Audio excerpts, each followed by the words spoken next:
আপনাদের সবাইকে স্বাগতম জানাচ্ছি আজকের ক্লাসে। আজকে আমরা জাভাস্ক্রিপ্টের বেসিক জানবো। তো মূলত আজকে আমরা কনসোল ব্যবহার করা শিখব। তো প্রথমেই বলে রাখি, যারা একদম নতুন অর্থাৎ কোনো প্রোগ্রামিং ল্যাঙ্গুয়েজ এ পর্যন্ত শিখেননি, জাভাস্ক্রিপ্ট তাদের জন্য খুব ভালো একটা শুরু হতে যাচ্ছে। আপনি যদি কোনো প্রোগ্রামিং ল্যাঙ্গুয়েজে দক্ষতা নাও থাকে, আপনি জাভাস্ক্রিপ্ট শুরু করতে পারেন। তো জাভাস্ক্রিপ্ট কেন শিখবো এবং আমরা কি কারণে এটা জানবো, এই সম্পর্কে আমি কোনো আলোচনা করব না। আপনারা এটা সম্পর্কে গুগল করে শিখে নিতে পারেন কেন জাভাস্ক্রিপ্ট শিখবেন। বর্তমান ওয়েব জগতের বলা যায় যে 99% জাভাস্ক্রিপ্ট ইউজ করা হচ্ছে। আপনি যদি ওয়ার্ডপ্রেস ইউজ করেন, সেখানেও জাভাস্ক্রিপ্ট ইউজ করা হচ্ছে। আচ্ছা, আমি কথা না বাড়াই, আমি একটা ভিজুয়াল স্টুডিও কোড নামে একটা আইডিই ব্যবহার করছি, যেখানে আমরা কোড লিখবো। তো এখানে আমি একটা ফোল্ডার করেছি জেএস বেসিক, যেটা ডেস্কটপে রয়েছে, আমি এখানে অ্যাড করে নিয়েছি। আপনারা জানেন যে যদি কোনো ফোল্ডার, অর্থাৎ এই যে আমরা জেএস বেসিক, এটা আমি যদি ভিজুয়াল কম্পোজার অ্যাড করতে চাই, জাস্ট ড্র্যাগ করে ছেড়ে দিলে এটা চলে আসবে, অ্যাড হয়ে যাবে।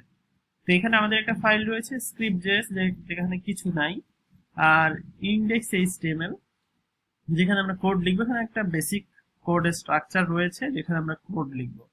তো এই ফাইলটাই আমরা ব্রাউজারে যদি ওপেন করি, সেক্ষেত্রে আমরা যে বেসিক এবং ইন্ডেক্স এইচটিএমএল টেনে ছেড়ে দিলাম। এখানে কিছু নাই বলে এরকম দেখাচ্ছে। তো এখন কনসোলটা কি জিনিস? কনসোল হচ্ছে, আপনি রাইট ক্লিক করে ইন্সপেক্টে যাবেন। সেটা আপনার অনেক সময় ডান দিকে আসতে পারে, প্রথমে হয়তো এইরকম আসতে পারে, অর্থাৎ এটা তো হচ্ছে এরকম আসতে পারে। সেক্ষেত্রে আপনি এখানে যাবেন, গিয়ে নিচে নিয়ে যাবেন। নিচে আমি স্বাচ্ছন্দ্য বোধ করি, কারণ সেক্ষেত্রে পুরোটা স্ক্রিনের উইডথ জুড়ে দেখা যায়। এটা সাইজ আপনি বাড়াতে কমাতে পারবেন। এটা হচ্ছে কনসোল। এটা হচ্ছে জাভাস্ক্রিপ্টের কনসোল বলা যেতে পারে, অর্থাৎ জাভাস্ক্রিপ্টের এরর গুলো আপনি এখানে দেখতে পারবেন বা কাজগুলো এখানে করতে পারবেন। তো এই কনসোলে আপনি যে কোনো কিছুই করতে পারেন। যেমন ধরেন আমি যদি লিখি 10 যোগ 10 ইকুয়াল কত হয়, আগেই দেখিয়ে দিচ্ছে। এন্টার দিলেও এখানে দেখিয়ে দিবে যে 20। আপনাকে এখানে একটা মানে কি হতে পারে সেটা আগেই এখানে দেখিয়ে দিবে। আচ্ছা, খুবই চমৎকার জিনিস। এটা কিন্তু জাভাস্ক্রিপ্ট দিয়ে হচ্ছে। তো আপনি যদি এখানে একটা অ্যালার্ট দেখাতে চান, সেক্ষেত্রে অ্যালার্ট। এখন দেখেন, আমি একটা অ্যালার্ট দেখাবো, যার মধ্যে আমি এখন লিখছি যে দিস ইজ মাই জেএস। এটা লিখে যদি আমি এখন শেষে গিয়ে এন্টার দিই, সেক্ষেত্রে দেখেন এখানে একটা অ্যালার্ট চলে আসলো, অর্থাৎ দিস ইজ মাই জেএস। আমি যে অ্যালার্টটা লিখলাম, অ্যালার্টটা চলে আসলো। আচ্ছা, এই আনডিফাইন এ আসবে, এটা দেখে কোনো সমস্যা নাই। তো এখানে যদি আপনি কোনো কিছু মানে ভুল লেখেন, সেক্ষেত্রে ওয়ার্নিংটা দেখা যায়। জাভাস্ক্রিপ্টের ভুলগুলো আমি এখানে দেখতে পাই। যেমন যদি আমি এখানে লিখি টেস্ট, লিখে যদি আমি এখানে এন্টার দেই, সেক্ষেত্রে আমরা দেখব যে আনকট রেফারেন্স ইরর। তো এটা হচ্ছে টেস্ট ডিফাইন করা নাই, অর্থাৎ জাভাস্ক্রিপ্ট আপনি যা লিখবেন সেটাকে ডিফাইন করতে হবে। তো ডিফাইন করাটা কোনো ব্যাপার না, আমরা ডিফাইন করব।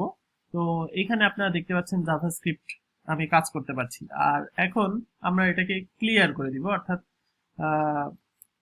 তো ক্লিয়ার করে দিলে ক্লিয়ার হয়ে যাবে। আচ্ছা, এইভাবে না, আমি এখন এটা জাস্ট রিফ্রেশ দিচ্ছি, অথবা এইখানে ক্লিক করবেন ক্লিয়ার কনসোল, আপনাকে শর্টকাট দেখিয়ে দিবে যে কোন শর্টকাট দিলে এখানে ক্লিয়ার হয়ে যাবে। আচ্ছা, তো এখন আমরা জাভাস্ক্রিপ্ট এখানে যদি লিখি যে অ্যালার্ট, এখানে ধরেন আমি লিখলাম টেস্ট। তো এখন আমি যদি এইটাকে রিফ্রেশ করি, সেক্ষেত্রে আমরা দেখতে পারবো আমার জাভাস্ক্রিপ্টে যে ইয়েটা সেটা চলে আসছে টেস্ট, কিন্তু এখানে কিছু আসলো না, কারণ আমরা এখানে তো লিখিনি। এখন যদি আমি কিছু একটা ওখানে দেখাতে চাই, সেক্ষেত্রে আমরা লিখতে পারি কনসোল ডট লগ, অর্থাৎ আমি লগ করতে চাচ্ছি ওখানে যে টেস্ট।